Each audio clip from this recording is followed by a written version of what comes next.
चालू कर दीजिए।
अपने ही चंचल मन को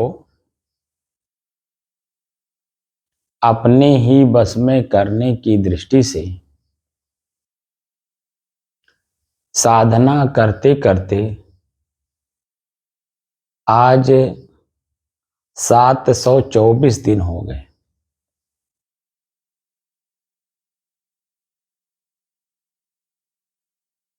तारीख 31 अक्टूबर सन 2023।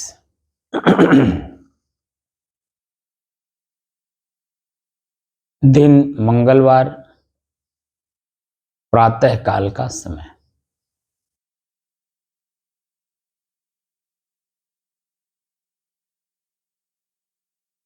आज एक प्रश्न है,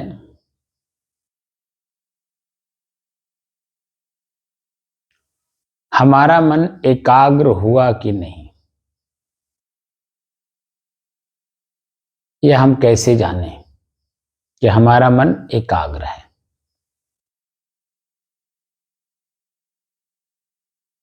स्थिर और शांति तो बाद में जानेंगे, पहले इतना जान लें कि मन एकाग्र हुआ कि नहीं। और कैसे जाने कि मन हमारा एकाग्र है?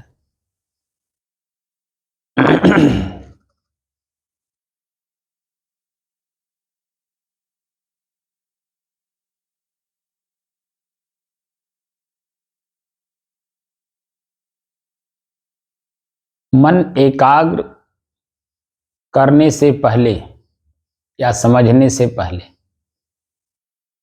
मन की चंचलता समझना होगा कि मन की चंचलता क्या है। अब मन की चंचलता से पहले मन है क्या?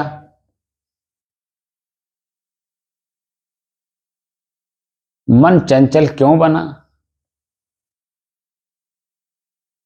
मन है क्या? मन चंचल बना क्यों?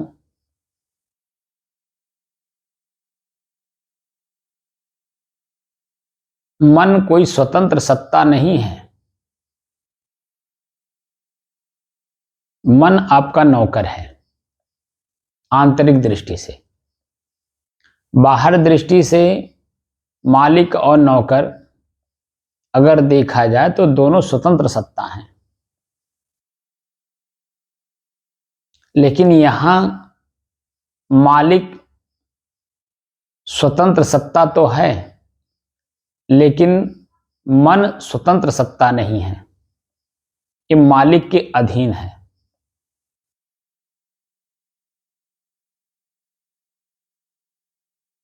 मालिक कौन है?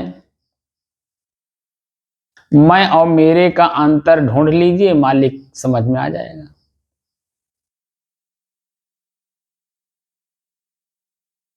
जैसे मैं बार बार प्रश्न करता हूं, सबसे करता हूं, आपसे भी कर रहा हूं। ये शरीर मैं हूं या ये शरीर मेरा है? जिस शरीर से हम लोग वार्तालाप कर रहे हैं, ये शरीर मैं ही हूं या ये शरीर मेरा है? अगर आप ये कहते हैं कि ये शरीर मैं हूं, तो यहां पर एक प्रश्न आता है कि हम झूठ कहां नहीं बोलते। तो उत्तर में आप देंगे कि हर जगह झूठ बोलते हैं। मुझे एक बात सिद्ध करना है, इसलिए हम एक जगह झूठ नहीं बोलते।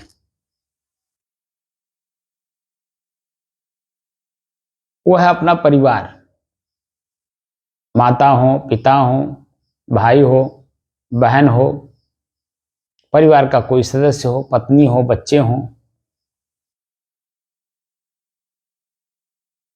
वहां हम ये कहते हैं,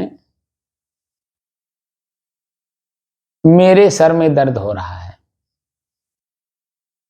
क्या या हम ये कहते हैं कि मैं सर में दर्द हो रहा हूं?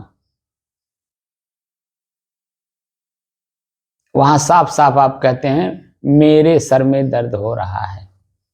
मेरे का मतलब मेरे से अलग है, तब तो मेरा मेरा शब्द का प्रयोग किया गया। मैं और मेरा। और अगर कहता हूं कि शरीर मेरा है,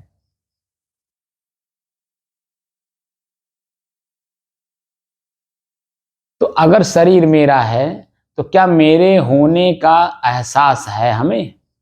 इसी शरीर में हम रहते हैं। कहाँ रहते हैं? देखने में हम कैसे लगते हैं? हम अपनी जानकारी में हैं या नहीं?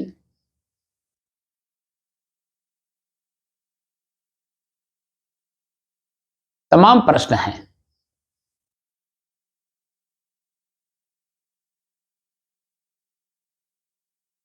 तो ये शरीर ना मैं हूं ना मेरा है, यह प्रकृति का। अब प्रकृति में अपने आप में हो रहा है बदलाव, और शरीर के अंदर में मेरा शरीर तो मेरा है ही है, मेरा मन भी मेरा, मेरा चित्त भी मेरा, मेरी बुद्धि भी मेरी, और मेरा क्रिया भी मेरा। यानी सब कुछ मेरा, यानी अलग है। सब किसका है? प्रकृति का है। अब प्रकृति में अपने आप में स्वतः कार्य हो रहा है। ये बातें तब जानेंगे जब स्वयं का जानकारी होगा। तब स्वयं मैं कौन हूं? अध्यात्म, यही है अध्यात्म, कि मैं कौन हूं। इसी शरीर में मैं कौन हूं, कहां रहता हूं, इसी शरीर के अंदर मैं कहां रहता हूं। जब इस तरह से देखेंगे तब मैं और मेरे का अंतर मालूम होगा। लेकिन ये सब अंतर पाने के लिए जब तक मन आपका अपने एक बस में नहीं होगा, एकाग्र नहीं होगा, स्थिर नहीं होगा और शांत नहीं होगा, तब तक ये सब चीजें अलग अलग हैं, ये नहीं समझ में आएगा। और ये तभी समझ में आएगा जब मन की एकाग्रता पूर्ण होगी, एक एक करके। इसीलिए सदगुरु कबीर कहते हैं, एक एक निरुआरी, जो निरुआरी जाए। एक समय में पहले मन एकाग्र कर लीजिए। जब मन एकाग्र हो जाए तब मन स्थिरता का अनुभव करिए। जब मन की स्थिरता का अनुभव हो तब मन की शांति का अनुभव करिए। और जब तीनों ये परिपक्व हो जाए तब एक एक करके जानने का प्रयास करिए। क्योंकि हमारे अपने ही शरीर में मुझे उलझाने वाले एक नहीं, हजारों की संख्या में वासनाएं, इच्छाएं, कामनाएं भरी पड़ी हैं। और इन्हीं से अपने आप को अलग करने का नाम है मोक्ष, यानी मोह का त्याग। जिस किसी में मेरा मोह हो, आसक्ति हो, उसका परित्याग करके मुझे अपने आप का अनुभव करना है कि मैं कौन हूं। तो मन एकाग्र हुआ कि नहीं, ये कैसे समझ में आएगा? जब जो आंतरिक शक्ति को जानने वाले संत हैं, उनके बताए अनुसार जो साधन का प्रयोग किया जा रहा है, उसमें लगातार मन क्रियाओं को करता हो। जिस साधन से आपके मन की एकाग्रता प्राप्त कराई जा रही हो, उस साधन में लगातार आपका मन लग करके और एकाग्र होने में सहायक हो। मतलब 112 विधियां हैं पूरे विश्व में, और 112 विधि का जो बेस है, मूल है, नींव है, वो है ईश्वर। ईश्वर क्या है? ईश्वर शब्द का जब संधि विच्छेद करेंगे, नहीं अलग अलग करेंगे, तो एक व्याकरणाचार्य जी ने हमसे बताया कि ईश्वर शब्द का संधि विच्छेद होगा ही नहीं। तो मैंने कहा उसके अलावा, तो उन्होंने कहा कि स्वर और ई, स्वर आपका श्वास है, और स्वर में ई विशेषण लगा दिया कि अपने ही श्वास को अपने से अलग होकर देखने का अभ्यास। ई माने यह, स्वर माने श्वास, स्वर माने ध्वनि। वो 112 विधि में दोनों आते हैं। ध्वनि यानी उच्चारण, जो हमारे यहां ओम शब्द का उच्चारण होता है, वही आप देखिए अल्लाह जो शब्द बोलने वाले लोग हैं, वो भी कान बंद कर, आंख बंद कर एक स्वर से अल्लाहु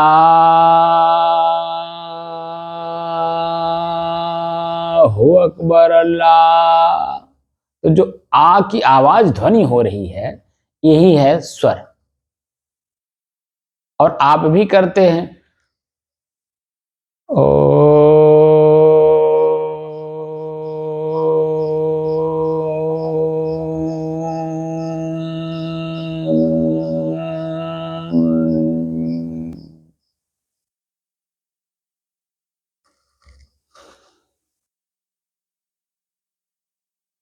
अब 3 लोग हैं,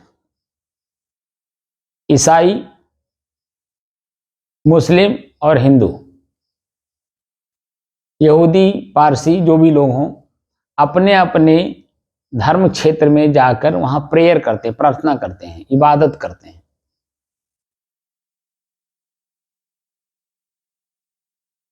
तो उस दौरान ये बातें आपको बताई जाती हैं कि आप स्वयं, शब्द में ही सब कुछ है, लेकिन शब्द रटा दिया जाता है और प्रेयर करा दिया जाता है, प्रार्थना करा दिया जाता है, इबादत करा दिया जाता है, लेकिन जो उसका मूल तत्व है अनुभव, प्रयोग करना, प्रयोग नहीं बताया जाता। वो खाली थ्योरी यानी जानकारी में सिर्फ दिया जाता है, प्रयोग नहीं कराया जाता। यही सबसे बड़ी त्रुटि है।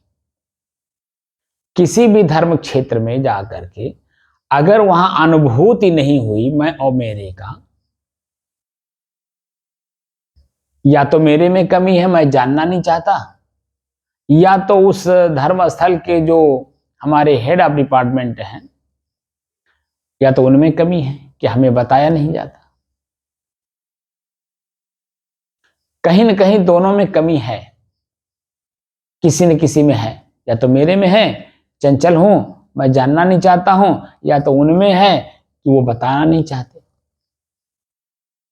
लेकिन आप जानना ही चाहते हैं तो वो बताएं या ना बताएं, जितने भी हमारे पूर्व के ऋषि, संत, महात्मा, या पूरे विश्व में जितने भी धर्म हैं बनाए गए हैं, या बन गए हैं, उनके जो प्रथम आचार्य रहे, प्रथम अगुआ रहे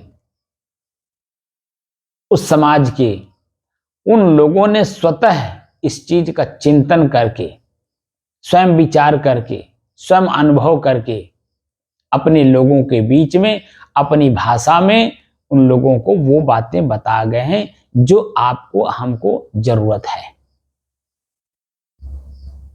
मैं एक हिंदी भाषी क्षेत्र का हूं, मैं स्वतः अपनी बात करता हूं,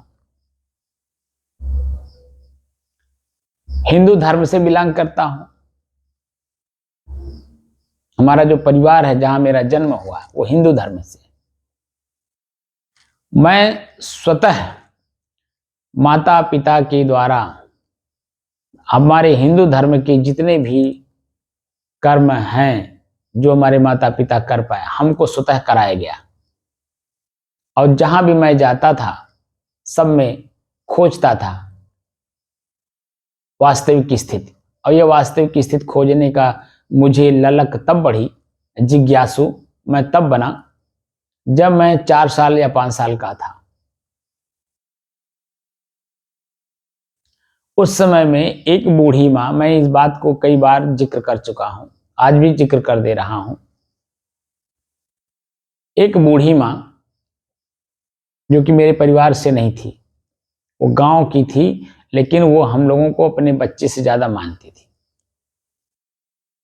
ये कोई रही होगी 70-72 साल की, फिर भी वो चल फिर रही थी। हम 4-5 बच्चे फील्ड में खेल रहे थे। खेलते खेलते बच्चे जानते ही हैं, धूल गर्दा मिट्टी लगा ही लेते हैं। तो वो बुढ़िया माई आई, पता नहीं कहां से। हम लोग तो खेलने में मशगूल थे, हम लोगों को क्या पता। आई और हम लोगों को अपने पास बुलाई और हम सभी लोगों के शरीर में जो मिट्टी, कीचड़ या जो भी कुछ लगा था, उसको सबको साफ की। साफ करने के बाद दुलारी, दुलारने के बाद भेली खिलाई। भेली समझते ना, गुड़। और उसके बाद फिर छोड़ दी खेलने के लिए, और हम लोग खेलने लगे। खेलते खेलते आधा 1 घंटा ही बीता होगा कि रोने की आवाज आई। किधर से आई? उसी बूढ़ी माई के घर के तरफ से। हम लोग, और फिर भीड़ भी इकट्ठी होने लगी। हम लोग भी बच्चे दौड़ करके वहां पहुंचे। जाके देख रहे हैं तो वही बूढ़ी माँ जो हम लोगों को गुड़ खिलाई थी, वही लेटी पड़ी है। और उसी के अपने ही परिवार के सदस्य रो रहे हैं और उसकी आंखें खुली हैं, लेकिन किसी को पहचान नहीं रही। कान खुला है, उसके अंदर आवाज जा नहीं रही। उसके शरीर में कोई हलचल नहीं हो रहा है। मैं छोटा था, मैं उसी बूढ़े की मां के पास चला गया। मैं उसको जगा रहा हूं, बूढ़ी माई उठो, बूढ़ी माई हो तब तो जागे। वहां से लेकर के और शमशान घाट तक मैं उसके पीछे पीछे रहा। शमशान घाट पर भी जहां वो जलाई जा रही थी, उस चिता के पास में बैठ करके मैं उसे देख रहा था। उसके बाल जल गए, उसके हाथ जल गए, उसके सारे शरीर के अंग जल गए। और यही हमारे अपने ही लोग जला रहे हैं, और खुशी खुशी जला रहे हैं, प्रसन्न मुद्रा में जला रहे हैं। जलने के बाद थोड़ी सी शरीर का उसका कुछ अंश बच गया था। उसको पानी में जैसे डाले, तैसे खेचुआ उसे खींच के लेके भाग गया। ये सब मैं अपने आंखों से देख रहा हूं। उसी दिन मेरे अंदर में एक जिज्ञासा हुई कि आखिर इस शरीर में वो कौन है जिसके रहने मात्र से आंखें देखती हैं, पहचानती हैं, कान सुनता है, विश्लेषण करता है, मुंह बोलता है, खाता है, स्वाद लेता है, बोलता भी है, पैर चलता है, हाथ हिलता है, हाथ से काम किया जाता है। वो कौन ऐसा था इस समय जो निकल गया और ये शरीर यहीं पड़ा है? ये जिज्ञासा मेरे अंदर में 5 साल में था। 5 साल की अवस्था में जागृत हुआ था। तो माता पिता जहां भी धर्म स्थल पे जाते थे वहां मैं मूर्तियों को देखता था और उस माँ, वो बूढ़ी माँ की तुलना करता था मन से। ये भी बोल नहीं रहे हैं, वो भी बोल नहीं रही थी। इनके शरीर में रंग रोगन लगाया गया है, खूबसूरती बनाई गई है, बोले भी नहीं रहे, बोलो भी नहीं रही थी। अब इनके सामने ये पुजारी जी बैठे हैं जो आरती कर रहे हैं, सफाई कर रहे हैं, धूप बत्ती जला रहे हैं, अगरबत्ती जला रहे हैं, लोगों को प्रसाद दे रहे हैं, लोगों को उनके बारे में जानकारी दे रहे हैं। ये भगवान है, आपका कल्याण करेंगे, ये भगवान है, आपका कल्याण करेंगे। मैं बूढ़ी माई से तुलना कर रहा था कि बूढ़ी माई इसी शरीर में थी तो अब हम लोगों को उठा करके दुलारी, दुलारने का मतलब है कि गोद में उठा करके खिलाना पिलाना या अन्य जो क्रियाएं होती हैं बच्चों के साथ जो बड़े लोग करते हैं। दुलारने का मतलब आप लोग समझ रहे होंगे, दुलारना क्या होता है। और वही बूढ़ी माँ लेटी पड़ी है, कोई ना हाथ काम कर रहा है, ना आंख काम कर रहा है, ना कान काम कर रहा है, कुछ काम नहीं कर रहा। तो ये जो व्यक्ति अपना स्वयं का कल्याण ना कर सके वो दूसरे का कल्याण कैसे करेगा? ये मेरे अंदर में ये जिज्ञासा हो रही थी। लेकिन फिर भी भाई माता पिता के साथ हूं तो जहां जहां जाएंगे, जहां जो जो करेंगे, जो जो करवाएंगे वो हमें करना है, क्योंकि मैं उनके अधीन हूं। लेकिन जिज्ञासा थी कि आखिर वो कौन था जो शरीर से निकल गया और निकलने के बाद यही शरीर पड़ा है और यही हमारे अपने ही लोग इसे ले जाके जला के खा कर देते हैं। उसी को जानने की दृष्टि से 20 साल की अवस्था में मैं साधु बन गया। संतों का सानिध्य मिला। आत्मा, जीव, ईश्वर, परमात्मा, खुदा, गॉड, तरह तरह के शब्दों का आकलन मैंने किया, सुना, जाना, जानने का कोशिश किया, प्रयोग किया। लेकिन जब साधना किया गुरु के सानिध्य में 10 साल लगातार, तो स्वरूप स्थिति, आत्म स्थिति, कैवल्य, मोक्ष, जीव, ब्रह्म, तरह तरह के शब्द का प्रयोग जो हुआ उसमें मैं जानने का प्रयास भरपूर किया। चलते, उठते, बैठते, सोते, जागते, हर समय।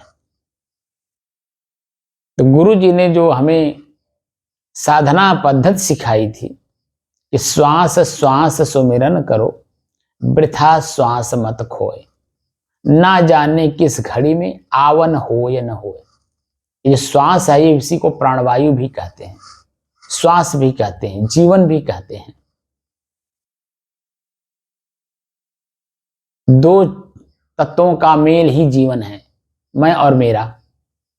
मैं स्वयं एक तत्व हूं और मेरा का मतलब प्रकृति, प्रकृति एक तत्व है। दोनों का संयोग ही जीवन है। और ये सब बातें मैं जब साधना करने लगा और साधना पद्धति से जब मैं अपनी दृष्टि से शास्त्रों को देखने लगा, साधना की दृष्टि से, अपनी दृष्टि से नहीं, यहां साधना की दृष्टि से, जिस दृष्टि से वो लिखी गई है उस दृष्टि से जब मैं देखने लगा तब मेरे बात समझ में आई। अब ये बात तब समझ में आई और ज्यादा जब मैं भवयान पढ़ा, सदगुरु विशाल साहेब का भवयान, वो अंदर की ही चर्चा किए हुए हैं, आपकी मनोवृत्तियां और आप में क्या अंतर है उसी के बारे में पूरी जानकारी है। वो भावयान, भाव माने संसार, यान माने जहाज, भाव माने बुराई, यान माने जहाज, बुराइयों से पार होने का जहाज।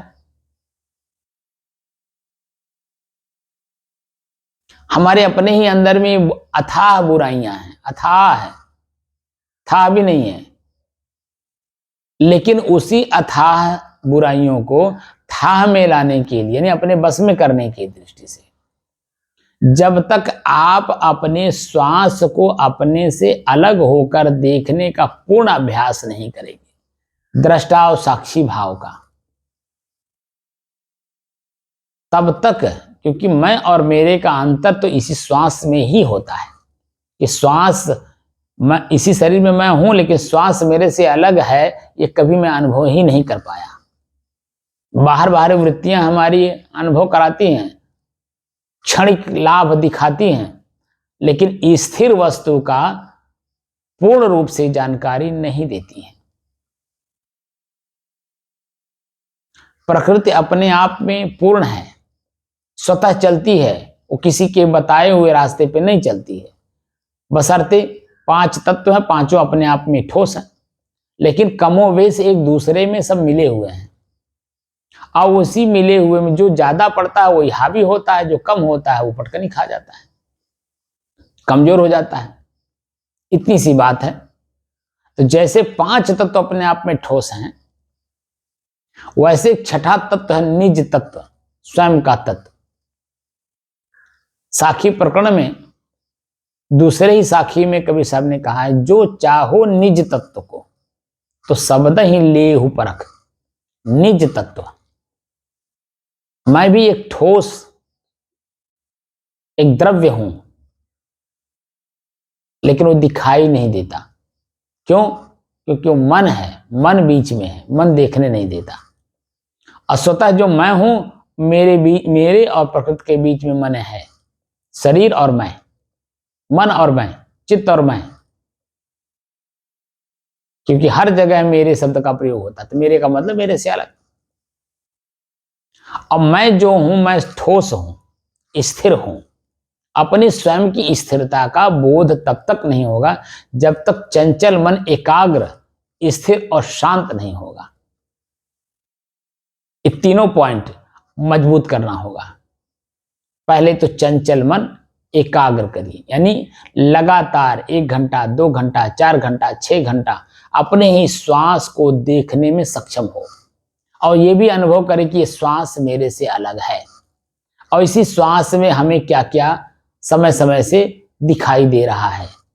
सुगंध, दुर्गंध, सामान्य, ठंड, गर्म, शीतल, खुजली, तनाव, खिंचाव, नाक के भीतरी हिस्से में क्या क्या हमें मिल रहा है।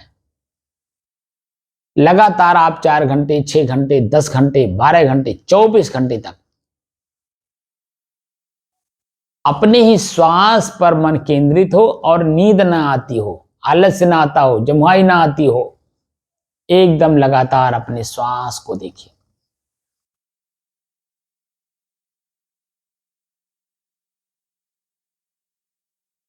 तब जाकर के हमारा श्वास हमसे अलग होता है। श्वास मतलब हवा, हवा प्रकृति का ही है, प्रकृति का ही का प्रकृति ही है। तो मैं और मेरा अलग अलग महसूस हुआ। तो श्वास क्या करता है? हवा आपको और आपके शरीर को बांध के रखता है।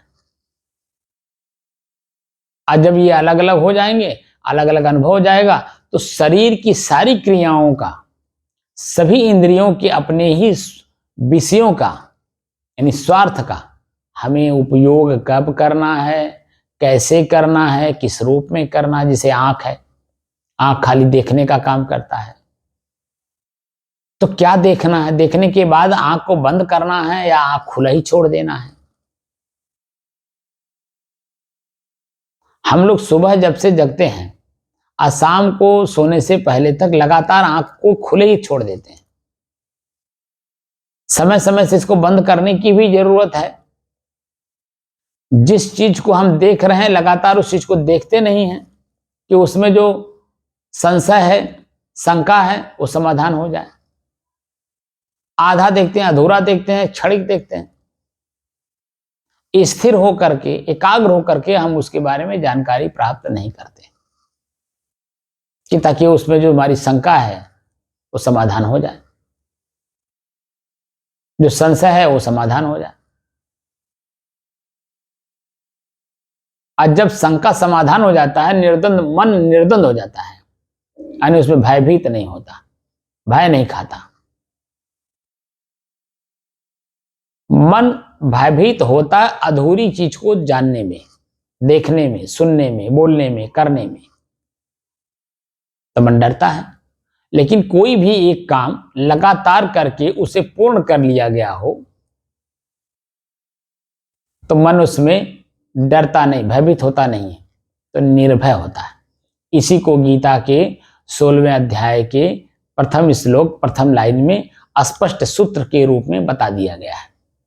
अभयम सत संशुद्धि, सत्व यानी मन यानी हृदय आपका पवित्र होता है। कब होता है? जब आप लगातार जिस काम को कर रहे हैं उसको पूर्ण करने के बाद कोई शंका नहीं रह जाती, सभी शंकाएं समाधान हो जाती हैं, तो मन निर्भय हो जाता है।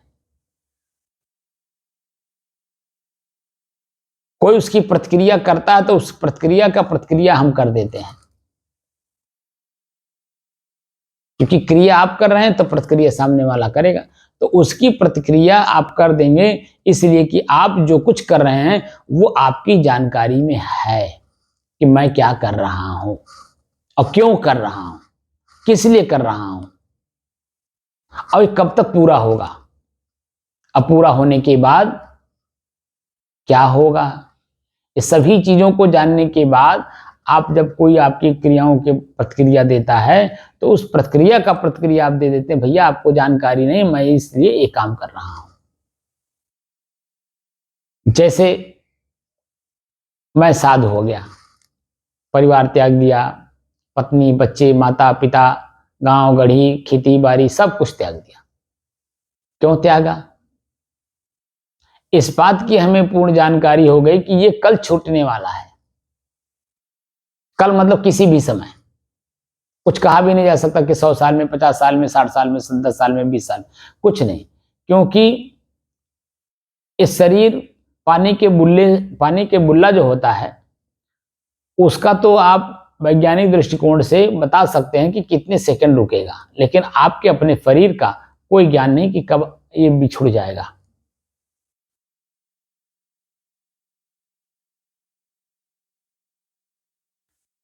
इसलिए शरीर कल छूटने वाली है, तो आज ही सब कुछ छोड़ दीजिए। यानी आसक्ति जो हमारे अंदर में थी, इसके बिना नहीं रह पाऊंगा, उसकी क्यों नहीं रह पाएंगे भाई? जब कल छूटने वाला, छूटने के बाद जब हम जहां रहेंगे वहां ये रहेगा ही नहीं, तो क्या वहां हम नहीं रहेंगे? तो वही तो देखना, वही तो जानना, वही तो समझना है कि कल भी मुझे रहना है, लेकिन ये सामान नहीं रहेगा, क्योंकि ये शरीर नहीं रहेगा और शरीर से संबंधित ये सारे चीजें हैं, और ये शरीर मेरे से अलग हो जाएगा। तब जाकर के मुझे पूर्ण रूप से अपने आप का ज्ञान हुआ। और वही मैं चाहता हूं कि आप लोग भी जो सही तथ्य है जानकारी कर लीजिए, और अपने आप में अगर आप चाहते हैं कि मैं कौन हूं का परिचय करूं, तो थोड़ा थोड़ा साधना करिए। साधना का मतलब प्रयोग, अभ्यास। साधना का मतलब प्रयोग और अभ्यास। जैसे जिस चीज में आपको लाभ दिखाई देता है उस चीज को थोड़ा थोड़ा करते हैं, लेकिन लगातार करते हैं। जैसे नौकरी है, बिजनेस है, खेती है, स्वतंत्र कोई कार्य है, जिस चीज से आपको लाभ मिलता है उस काम को देखिए लगातार आप करते हैं। डॉक्टरी है, वकालत है, कोई भी पेशा, ऐसे जब इसमें आपको लाभ दिखाई देने लगेगा, इसका भी समय होता है। हर चीज के जैसे समय होता है वैसे इसका भी समय होता है। ये जो जिज्ञासु हैं, वास्तव में जिज्ञासु हैं, पूर्ण जिज्ञासु हैं, उनके लिए रात्रि का समय या निशा सर्वभूतानां तस्याम जागृत संयमी, ये हमारे गीता में लिखा हुआ है। 10 बजे से लेकर और सवेरे 4 बजे के पहले तक ये दिखावा की चीज तो है नहीं, ये स्वतः की चीज है, स्वतः को जानना है। तो 10 बजे से लेकर 4 बजे के बीच में, यानी 5 बजे के सुबह भोर तक हमारा अपना काम हो जाना चाहिए। 5 बजे का बाद जो है मेरा समय नहीं रह जाता है, उस शरीर, समाज, प्रकृति का हो जाता है।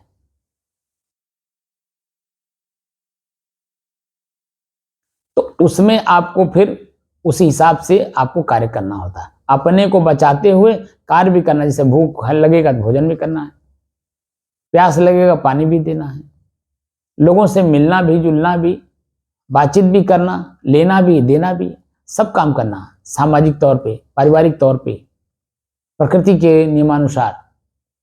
लेकिन सतर्कता यह है कि मेरे मन पर, मेरे चित्त पर, मेरी बुद्धि में ऐसा कोई दाग न लगे जो बार बार उस पर वो चिंतन जाए। अच्छा कर कुआं में डाल, मैंने कुछ नहीं किया, प्रकृति के नियमानुसार समय से हो गया, बात खत्म। लेकिन गलती हुई तो वो समझिए कि मैंने किया, तो मैंने क्यों किया, कैसे ये हो गया। अगर गलती हो गई है तो उसको क्षमा मांग लीजिए और उस पर ध्यान रखिए कि दोबारा ना होने पाए। सतर्क रहिए, सावधान रहिए। तो धीरे धीरे आपकी अपनी चेतना सतर्कता और सावधानी में आ जाएगी। तो हर काम को बचाते हुए, करते हुए आप अपने आप को सुरक्षित महसूस करेंगे, क्योंकि सबसे महत्वपूर्ण है आप स्वयं अपने आप में। और स्वयं अपने आप को, जैसे शरीर को हम लोग बचाते हैं, पानी निकालते हैं कुआं में से कितनी सावधानी के साथ, मोटरसाइकिल चलाते हैं कितनी सावधानी के साथ, साइकिल चलाते हैं कितनी सावधानी के साथ, कार चलाते हैं कितनी सावधानी के साथ, खेत में काम करते हैं, गुड़ाई करते हैं, जुताई करते हैं कितनी सावधानी के साथ, दुकान में काम करते हैं कितनी सावधानी के साथ। हर जगह आपकी अपनी ही सावधानी, यही आपकी साधना है। क्योंकि मैं और मेरे का अंतर जब आपको समझ में आ जाएगा तो हर जगह, हर कार्य करते हुए अपने आप को सुरक्षित करेंगे। जब तक आप अपने आप का पूर्ण जानकारी नहीं करेंगे तो अपने आप की सुरक्षा सुरक्षित कैसे करेंगे। क्योंकि मैं तो इंद्रियों से देखा हुआ दृश्य, जैसे आंख से देखा हुआ दृश्य, कान से सुना हुआ शब्द, जीभ से लिया हुआ स्वाद, पैर से चले हुए स्थान, जिस जिस जगह गए आंख ने देखा, मान लिया मैं यहां तक गया था। इसी को अंदर घुसा लेते हैं, जो कि अंदर की चीज अंदर रहने दीजिए, बाहर की चीजें बाहर रहने दीजिए।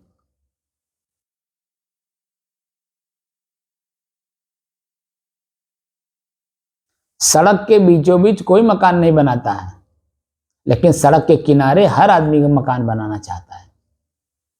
क्योंकि सड़क सड़क है, उस पर अनेकों चीजें आती जाती हैं, अनेकों प्रकार के लोग आते जाते हैं।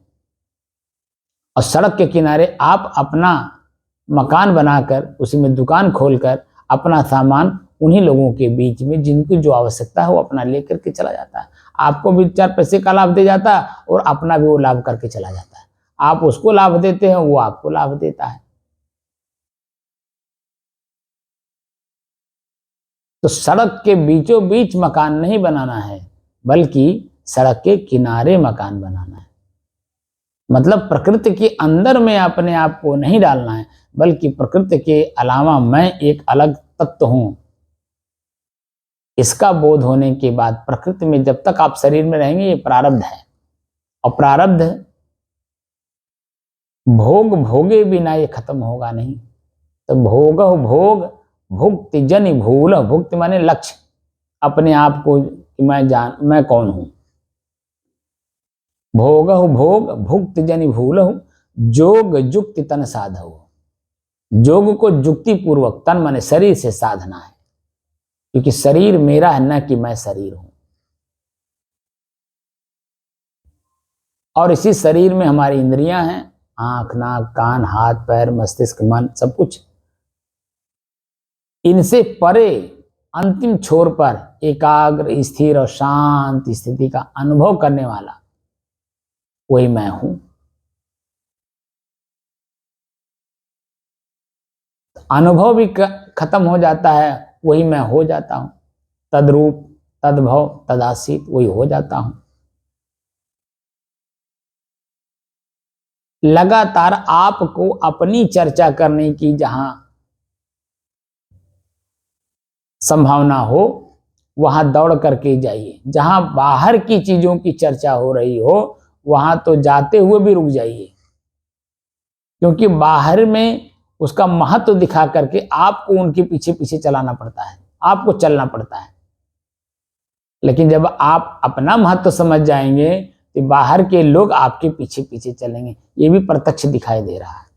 वही राम, वही कृष्ण, वही ब्रह्मा, वही विष्णु, वही महेश, वही कबीर, वही तुलसी, वही हमारे पतंजलि, कणाद, जैमिनी, सभी लोगों ने यही काम किया। स्वयं को जाना, दुनिया उनके पीछे चली।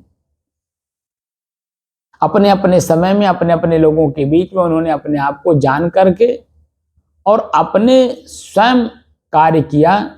उस कार्य की सराहना सभी लोगों ने की और उसका लाभ भी सभी लोगों ने उठाया। लेकिन वो किसी के पीछे चले होते तब उनके पीछे कौन चलता, क्योंकि वो खुद ही दूसरे के पीछे चलना, तो उनके पीछे कौन चलेगा। स्वयं के पीछे जब आप चलना शुरू कर देंगे तो बाहर की सारी चीजें आपके पीछे चलना शुरू कर देंगे।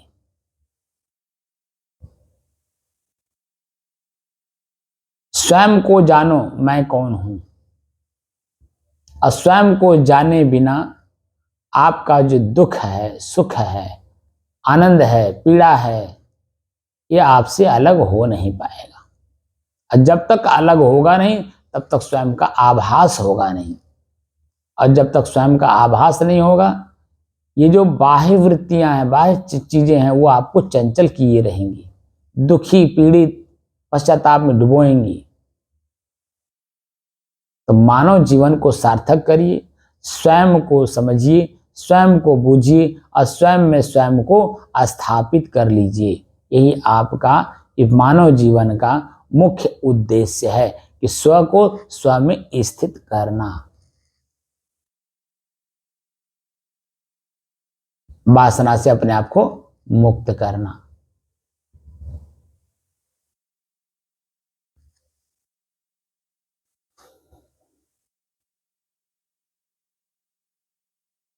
अब मन एकाग्र करने की दृष्टि से अपने ही श्वास को अपने से अलग होकर देखने का अभ्यास। और ये श्वास अंत में जाकर देखना भी छूट जाता है, स्वयं स्वयं में मैं रह जाता हूँ, देखना बंद हो जाता है, स्व स्व में स्थित हो जाता है।